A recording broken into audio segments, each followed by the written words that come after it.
Everyone, welcome back to my channel Ananya Mishra biology. So आज इस lecture में हम लोग कवर करने वाले हैं टॉपिक माइटोकॉन्ड्रिया। जैसा कि आपको पता है कि हम लोग सेल ऑर्गेनेल्स कवर कर रहे हैं, तो हमारा नेक्स्ट सेल ऑर्गेनल है माइटोकॉन्ड्रिया।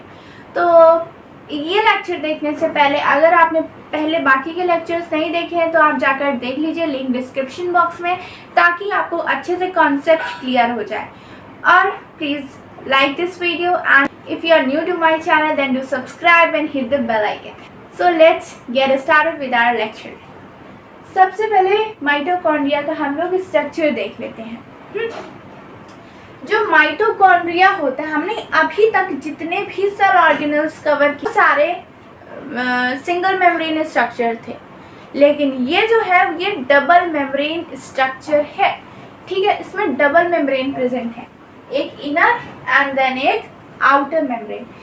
माइटोकॉन्ड्रिया का स्ट्रक्चर कुछ ऐसा होता है। देन आपको अंदर फोल्ड्स नजर आएंगे। ठीक है, हमारी ये आउटर लेयर हो गई, देन हमारी ये इनर लेयर हो गई जिसमें फोल्ड्स हैं। ठीक है, देन ये जो फोल्ड्स हैं इनको हम लोग क्या बोलते हैं? क्रिस्टी बोलते हैं। क्या बोलते हैं? क्रिस्टी।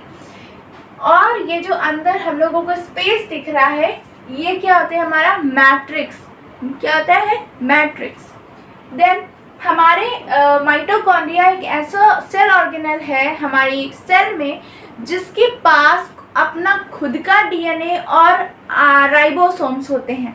ठीक है, तो कैसे डीएनए? सर्कुलर डीएनए प्रेजेंट होता है, सर्कुलर फॉर्म में डीएनए हमारा प्रेजेंट है, और फिर राइबोसोम्स प्रेजेंट है। तो ये हमारा स्ट्रक्चर हो गया माइटोकॉन्ड्रिया का। अब हम लोग इसके पॉइंट्स डिस्कस करते हैं। माइटोकॉन्ड्रिया को हम powerhouse of the cell ही बोलते हैं। क्या बोलते हैं? Powerhouse of the cell. ठीक है, देन डबल मेम्ब्रेन ऑर्गन होता है। ठीक है, ऑर्गन नहीं, सॉरी, ऑर्गेनल। ठीक है, double membrane organelle. Then outer membrane कैसी होती है? अब इसका थोड़ा नेचर पढ़ते हैं, इसका स्ट्रक्चर के बारे में करेंगे। आउटर मेम्ब्रेन हमारी पोरस होती है, उसमें पोर्स प्रेजेंट होते हैं। देन इनर मेम्ब्रेन हमारी कैसी होती है? Deeply folded. आप देख सकते हैं कितने सारे फोल्ड है क्रिस्टी के फॉर्म में। देन इसका सरफेस एरिया लार्ज होता है। इसके फोल्ड्स की वजह से क्या होता है? सरफेस एरिया लार्ज हो जाता है। जब लार्ज सरफेस एरिया होगा तो थोड़ा सा जो केमिकल रिएक्शन है ज़्यादा होगी, और जो हमारा एटीपी जनरेशन है वो भी ज़्यादा होगा। ATP is a form of energy. ठीक है, and has its own DNA and RNA। जब इसके पास खुद का DNA है एंड RNA भी है, एंड देन राइबोसोम है। ठीक है, जब खुद की चीज़ें हैं इसके पास तो ये क्या अपना खुद का प्रोटीन बना सकता है। क्या? खुद का प्रोटीन बना सकता है। जो कुछ इसको अपनी रिएक्शन में नीडेड प्रोटीन्स होते हैं कुछ, तो वो ये खुद बना सकता है, फॉर्म कर सकता है। Then release energy in the form of ATP. अब एटीपी क्या होता है? ये फॉर्म ऑफ एनर्जी होता है। इसका फुल फॉर्म होता है एडिनोसिन ट्राइफॉस्फेट। लिख लीजिए कहीं पर, ये बहुत ही इंपॉर्टेंट क्वेश्चन है कि क्या करता है? एटीपी के फॉर्म में एनर्जी रिलीज करता है, और इसका फुल फॉर्म पूछा जा सकता है एटीपी का। ठीक है, एडिनोसिन ट्राइफॉस्फेट, एडिनोसिन ट्राइफॉस्फेट। अब देखिए, ये जो एडिनोसिन ट्राइफॉस्फेट है, energy currency of the cell. ये जो एटीपी होता है हमारे सेल का क्या होता है? Energy currency of the cell होता है। ठीक है, हम लोग कोई भी खाना खाते हैं, कुछ भी खाते हैं, तो हम लोगों को बोलते हैं खाना खाओगे नहीं तो तुम्हें एनर्जी कहाँ से मिलेगी? तो ये जो एनर्जी बोलते हैं ना, हम लोग खाना खाते हैं, हमारी बॉडी में न्यूट्रिशन एब्जॉर्ब होते हैं, फिर वो न्यूट्रिशन हमारे ब्लड में मिलते हैं, हमारी सेल्स में जा करके उनके अंदर का जो न्यूट्रिशन होता है उसको बहुत ज़्यादा ब्रेक डाउन किया जाता है। ब्रेक डाउन करने के बाद हम लोगों को क्या मिलता है? एटीपी। एट द एंड जो हमारा फूड होता है वो एटीपी के फॉर्म में कन्वर्ट होता है। दैट इज़ वाई हम लोग कहते हैं कि खाना नहीं खाओगे तो तुम्हें एनर्जी नहीं मिलेगी। तो जो एनर्जी होती है वही हमारी क्या होती है? एटीपी के फॉर्म में मिलती है हम लोगों को। ठीक है, और डू सेलुलर रेस्पिरेशन।